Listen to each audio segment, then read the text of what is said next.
बिस्मिल्लाहिर्रहमानिर्रहीम। मेरा नाम डॉक्टर हसन अंजुम शाहद है और बाय प्रोफेशन मैं फ़िज़िकल थेरेपिस्ट हूँ। किंग एडवर्ड मेडिकल यूनिवर्सिटी से 2009 का मैं ग्रेजुएट हूँ और उसके बाद में मैंने MPhil physical therapy from king Edward medical university में हॉस्पिटल लाहौर से किया है मस्कुलोस्केलेटल में। और मैंने एक और एमफिल किया हुआ है पब्लिक हेल्थ में, पब्लिक एडमिनिस्ट्रेशन में पंजाब यूनिवर्सिटी से। और ऑलमोस्ट 10 to 11 ईयर्स का मेरा क्लिनिकल और टीचिंग एक्सपीरियंस है ये मेडिकल की फील्ड के अंदर। तो हम 6 मार्च को पाक फिजियो एसोसिएशन और उसका कोलैबोरेशन है नो पोर मेडिसिन स्टार्ट एक्सरसाइज, इस प्लेटफॉर्म से हम एक वर्कशॉप हैंड्स ऑन ट्रेनिंग करने जा रहे हैं। तो उसमें हम बेसिकली एक मिनिमल इन्वेसिव प्रोसीजर है जिसको हम ड्राई नीडलिंग कहते हैं, तो वो हम परफॉर्म करेंगे मायोफेशियल ट्रिगर पॉइंट्स के ऊपर। तो आज हम डिस्कस करते हैं कि मायोफेशियल ट्रिगर पॉइंट्स क्या हैं। मायोफेशियल ट्रिगर पॉइंट्स एक्चुअली जैसे कि नेम से आपको पता चल रहा है कि ये मायोफेशियल जो है मायो मसल से रिलेटेड है और फेशिया जो है ये मसल्स के अराउंड जो है ये शीथ होती है। तो समटाइम्स उनके अंदर फाइब्रोटिक कॉन्ट्रैक्चर्स जो हैं वो डेवलप हो जाते हैं, एडहीजन्स डेवलप हो जाते हैं। तो हम उन एडहीजन्स को डिफरेंट थेरेप्यूटिक प्रोसीजर से हम जो है वो ट्रीट कर सकते हैं। तो उनमें से एक जो प्रोसीजर है ये सेफ़ और कॉम्प्लिकेशन फ्री प्रोसीजर है। तो अगर आपकी ये अप्लाइड एनाटमी पैल्पेशन आपकी बहुत ज़्यादा अच्छी है तो आप ये प्रोसीजर बड़ा इजीली कर सकते हैं। और हमारे फिजियोथेरेपिस्ट जो हैं वो अल्हम्दुलिल्लाह अपने क्लिनिक्स में अगर वो एक्सपर्ट हैं इस चीज़ में तो वो कर रहे हैं और पेशेंट को इमीडिएट रिलीफ देते हैं। तो हम एक्चुअली मसल्स के अंदर या फेशिया के अंदर टॉट बैंड जो है उसको फाइंड करते हैं और जब हम उसको प्रेशर उसके ऊपर अप्लाई करते हैं तो वो जंप एंड शाउट फिनोमेना इसे हम बोलते हैं कि पेशेंट जो है वो सडन जंप करता है और शाउट करता है कि मुझे बहुत ज़्यादा इधर तकलीफ़ हो रही है। तो आप उस टॉट बैंड को जब पैल्पेट कर लेते हैं तो उसको ये हम एक्यूपंक्चर या ड्राई नीडल जो है उसके थ्रू हम जो है उसको रिलीज़ करते हैं। तो ये मैकेनिकल स्टिमुलेशन भी हम उसी जगह पे अप्लाई करते हैं। तो जब हम नीडल इंसर्ट करते हैं उस फेशिया के अंदर सुपरफिशियली और मसल्स के अंदर डीप, तो उस वक्त लोकल ट्विच रिस्पांस आता है और पेशेंट जो है ना एक रिलीज़ का वो साइन देता है कि मैं अब बेहतर फील कर रहा हूँ। तो ये लोकल ट्विच रिस्पांस जो है वो उस एरिया में जो कॉन्ट्रैक्शन मसल्स की जो स्ट्रॉन्ग एडहीजन्स बनी हुई है उनको ब्रेक करता है और उसके बाद लोकल सर्कुलेशन को इम्प्रूव करता है। और ये जो फिनोमेना है हम जब नीडल इंसर्ट कर रहे हैं तो ऑलमोस्ट कुछ जो है हमारे जो रिसर्चर्स हैं वो कहते हैं आप 30 सेकंड तक उस नीडल को अंदर इंसर्ट रखें और कुछ कहते हैं 5 to 10 मिनट्स तक आप नीडल जो है अंदर इंसर्ट रख सकते हैं। तो वो मैकेनिकली एक्चुअली हम उस टॉट बैंड को हाइपर इरिटेबल स्पॉट को जो है हम वो रिलीज़ कर रहे हैं। तो आज हम जो एरिया फोकस कर रहे हैं वो है वार्ड ऑफ 3 का एरिया। एक्चुअली ये लेटरल एपिकोंडाइल, इस एरिया में पेशेंट अक्सर कंप्लेन करते हैं जो टेनिस एल्बो प्लेयर्स हैं। टेनिस एल्बो हम इसको या लेटरल एपिकोंडाइटिस भी बोलते हैं। तो जो टेनिस के प्लेयर हैं या जिनको रैकेट बहुत ज़्यादा जो यूज़ करते हैं या फीमेल जो हैं घरों में खाने पकाने का जो काम बहुत ज़्यादा करती हैं तो उनको ये लेटरल एपिकोंडाइटिस या इस एरिया में पेन हो सकती है। तो ये स्ट्रेस की वजह से या ओवर यूज़ की वजह से समटाइम्स मसल्स के अंदर टॉट पैल्पेबल बैंड्स जो हैं वो हाइपर इरिटेबल स्पॉट्स होते हैं वो बन जाते हैं। तो आपने पहले उनको पैल्पेट करना है बहुत अच्छे से। तो हम ये मसल जो हैं जिन एरिया में ये डेवलप होता है उनको हमने ड्रा किया हुआ है, आप देख सकते हैं, बड़े अच्छे से विजुअलाइज कर सकते हैं। ये जो एरिया है ये हम अगर इसको पैल्पेट करें तो ये एक नीचे बोनी स्ट्रक्चर है, बोनी इंपॉर्टेंट लैंडमार्क है जिसे हम एपिकोंडाइल कहते हैं। और जब हम इससे ऊपर बेबी स्टेप के थ्रू ऊपर जाएंगे तो इधर भी हमें एक रिज सी बोन फील हो रही है।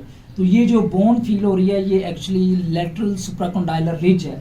तो लेटरल सुप्राकोंडाइलर रिज से हमारे 2 मसल्स जो हैं वो निकल रहे हैं। ये ऊपर वाला मसल जो हमने ड्रा किया हुआ है तो ये मसल्स है ब्रेकियोरेडियलिस, ब्रेकियम से निकल के रेडियस के स्टाइलेड प्रोसेस के प्रॉक्सिमल एरिया में इसकी अटैचमेंट है। और दूसरा मसल जो है ये एक्सटेंसर कार्पी रेडियलिस लॉन्गेस्ट मसल है, ये उसकी बैली है। तो हम इसको अच्छे से पैल्पेट कर सकते हैं। तो ये बैली जो है ये भी आपकी जो फर्स्ट मेटाकार्पल है उसकी बेस के ऊपर अटैच हो रहा है ये मसल जो है। इसी तरह एक्सटेंसर कार्पी रेडियलिस ब्रेवस जो है ये मसल जो है ये सेकंड के ऊपर, सेकंड आपकी मेटाकार्पल की बेस के ऊपर जो है वो अटैचमेंट है इसकी। तो प्रॉक्सिमल अटैचमेंट इस एरिया में है और डिस्टल अटैचमेंट इस एरिया में। तो जब हम इन मसल्स को रेजिस्टिव अप्लाई करते हैं तो आप ये देख सकते हैं कि ये बैली बड़े अच्छे से पॉप अप हुई हुई हैं। ये बैली जो है ब्रेकियोरेडियलिस की है, ये बैली आपको नज़र आ रही है, ये बैली एक्सटेंसर कार्पी रेडियलिस लॉन्गस की है, आगे ये टेंडनस फॉर्म में जाके इंसर्ट हो जाता है। और ये वाली जो बैली है, ये बैली आपको जो नज़र आ रही है, ये एक्सटेंसर कार्पी रेडियलिस ब्रेवस की बैली है। तो आपने अपने हैंड्स को अच्छे से स्टेराइल कर लेना है। ये एक प्रॉपर स्टेराइजेशन के थ्रू प्रोसीजर हम करते हैं। तो हम टॉट बैंड जो है मसल बैली के अंदर वो फाइंड करते हैं कहाँ पे टॉट बैंड है। जहाँ पे टॉट बैंड होता है उसको हम स्पॉट कर लेते हैं। तो हम इधर फाइंड करेंगे, और जब आप पैल्पेट कर रहे हैं तो पेशेंट जो है जंप एंड जो है वो जंप का और उसके बाद शाउट रिस्पांस जो है वो देता है। तो वो आपने फाइंड कर लेना है कि अगर इस एरिया में कहीं पेन है पेशेंट को और वो बैंड जो है वो पैल्पेबल है, तो वो आपके स्लिपेज होगी आपकी फिंगर के नीचे, जो अगर टॉट बैंड अगर डेवलप हुआ हो। तो इसका दो ही है कि एक तो वो टॉट बैंड आपको फील होगा आपकी जो पैल्पेबल फिंगर्स हैं उनके नीचे, और दूसरा ये कि पेशेंट जो है वो आपको शाउट करेगा कि मुझे इधर बहुत ज़्यादा पेन है। वो हाइपर इरिटेबल स्पॉट होता है, तो उसको सपोज, और ये मसल बैली के अंदर मोस्टली डेवलप होते हैं। तो आपने मसल बैली को अच्छे से पहले फाइंड करना है। ये बैली है, इसको हम पकड़ के तो हम फाइंड कर रहे हैं कि इधर कहीं उसको पेन तो नहीं है इस वाले एरिया में। देन हम एक्सटेंसर कार्पी रेडियलिस लॉन्गस जो है उस वाले एरिया में हम चेक कर रहे हैं। तो जहाँ पे आपको फील हो रहा है कि ये टॉट बैंड इधर डेवलप हुआ है, तो उस एरिया को आपने अच्छे से वो मार्क कर लेना है। तो हम क्रॉस का निशान उस एरिया में लगा रहे हैं कि ये वाला एरिया जो है इसका हाइपर इरिटेबल एरिया। तो पेशेंट के फेशियल एक्सप्रेशन भी आपको बता रहे होते हैं और वो कहते हैं कि हाँ मुझे सबसे ज़्यादा इसी एरिया में पेन है। तो हम इस एरिया में स्टेरिलाइज इसको करते हैं। जो नीडल्ड एरिया है उस एरिया को आपने अच्छे से स्टेरिलाइज करना है। तो स्टेरिलाइज के लिए आप स्पिरिट स्वैब जो है वो यूज़ कर सकते हैं, या पायोडीन का भी आप इस्तेमाल कर सकते हैं। तो आप स्पिरिट स्वैब जो है वो हम यूज़ करेंगे और उस एरिया को अच्छे से स्टेराइल करेंगे। तो आपने इसको स्टेराइल करने का बेस्ट मेथड ये है कि आप 3-4 स्वैब ले लें और उसको जिस एरिया को आप स्टेराइल करना चाह रहे हैं उसको वन वाइप से ऐसे अलग कर लें। अब ये वाइप जो है हम दोबारा यूज़ नहीं करेंगे, हम नेक्स्ट वाइप जो है वो लेंगे और उसको दोबारा जो है इस एरिया में अप्लाई करेंगे। एक तो ये मेथड है। दूसरा मेथड ये भी है कि आप उसको सर्कुलर सेंटर से आप बाहर की तरफ या पेरिफेरल से सेंटर की तरफ आते जाएं और उस एरिया को अच्छे से वाइप कर लें। सेकेंडली हम जो नीडल यूज़ कर रहे हैं वो भी स्टाइल नीडल होनी चाहिए, और वो ये डिस्पोजेबल नीडल्स होती हैं और ये डिफरेंट साइज़ में होती हैं। इनकी जो डायमीटर है वो भी हमने फाइंड करना है कि वो कितना है। वो ऑलमोस्ट 0.16 से लेके 0.3 मिलीमीटर तक इनका जो है वो इसकी मोटाई होती है इस नीडल की, और ये 16 मिलीमीटर से लेके या 15 मिलीमीटर से लेके ऑलमोस्ट 60 मिलीमीटर तक इसकी लेंथ होती है।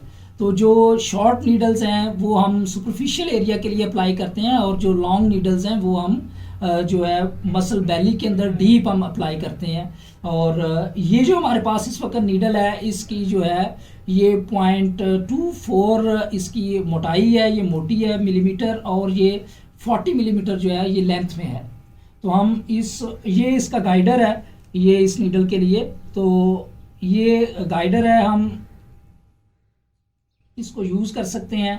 और जिस एरिया में पेशेंट आप पेन की कंप्लेन करता है हमने ये स्पॉट लगाया हुआ था, चूँकि इधर नीचे मसल है और हमें स्ट्रक्चर्स का आइडिया है कि इधर से कोई वो वेसल नहीं पास कर रही, तो हम इस नीडल को इंसर्ट करेंगे इस एरिया में और उसके बाद हम ऊपर से टैप करेंगे और नीडल जो है अंदर इंसर्ट हो जाएगी। ये चूँकि लॉन्ग नीडल है, इधर हम जो है वो ऑलमोस्ट 30-25 वाले एरिया की नीडल भी यूज़ कर सकते थे। ये 40 मीटर लॉन्ग है, तो हम इसको हाफ से भी कम जो है इस एरिया में इंसर्ट करेंगे और हम उस लेवल तक लेके जाएंगे कि जहाँ पे पेशेंट जो है वो दोबारा शाउट करे कि मुझे हाँ यही बहुत ज़्यादा पेन थी, और उसके बाद वो एक रिलीज़ वाली फीलिंग उसको आना शुरू हो जाती है कि मैं इधर रिलीज़ हूँ। आप इसको जब नीडल इंसर्ट कर लेते हैं तो इसको सर्कुलेट हम मूव भी करते हैं कुछ टाइम के लिए, कुछ सेकंड्स के लिए, और उसके बाद हम नीडल को उधर ही रहने देते हैं। समटाइम्स हम 30 सेकंड तक रहने देते हैं और समटाइम्स हम 5 मिनट टू 10 मिनट्स तक उस एरिया में रहते हैं। उसके बाद हम कोल्ड स्पॉन्जिंग करते हैं, उस एरिया में कोल्ड फर्मेंटेशन जो है वो हम अप्लाई करते हैं 10 टू 15 मिनट्स के लिए, और पेशेंट का जो टॉट बैंड है वो इमीडिएटली रिलीज हो चुका होता है। उसके बाद आप उसको एक्टिविटी करवाएं तो पेशेंट आप कहेगा कि मैं पेन फ्री हूँ। Thank you.